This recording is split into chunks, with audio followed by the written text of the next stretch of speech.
कराची के मुख्तलिफ इलाकों में आज चौथे रोज भी सुबह से कहीं हल्की तो कहीं तेज बारिश का सिलसिला जारी है।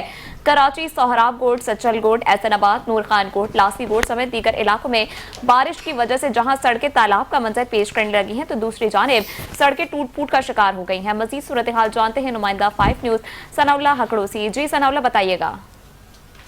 मुख्तलिफ इलाकों में आज सुबह से आज चौथे दिन भी बरसात का कहीं हल्की कहीं तेज बरसात का सिलसिला जारी था।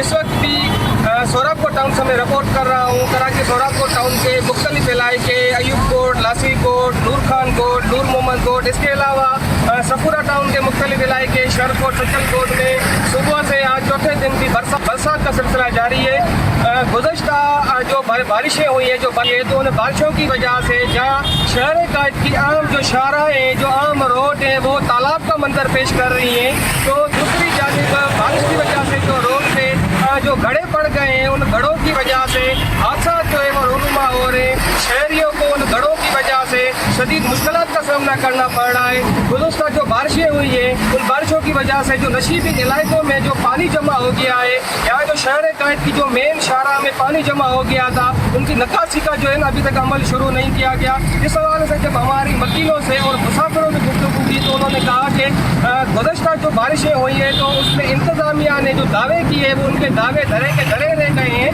कि जो बारिशें हुई हैं बारिशों में आम शाहरा में पानी भी जमा हुआ पड़ा और हमारी गाड़ियाँ भी रुक गई। हमें अपने घरों में या अपने जो है अपने दफातरों में जाने में शदीद मुश्किलात का सामना करना पड़ा था। तो इस हवाले से तो उन्होंने कहना है कि इंतज़ामिया के जो दावे उन्होंने किए थे वो दावे धरे के धरे रह गए हैं। इस वक्त मेरा कैमरा मैन आपको दिखाएगा कि ये आप देख सकते हैं कि जो गुज़श्ता बारिश हुई है अभी तक उसका पानी की निकासी का अमल शुरू नहीं किया गया। इस बारिश की वजह से रोड पे जो है 1.5 से 2 फीट के गड्ढे पड़ गए हैं, पर अभी तक इसका जो मरम्मती काम है वो शुरू नहीं किया गया। यहाँ के वकीलों ने और शहरियों ने आला हुकाम से मुतालबा किया है कि जल्द से जल्द पानी की निकासी का और मरम्मती काम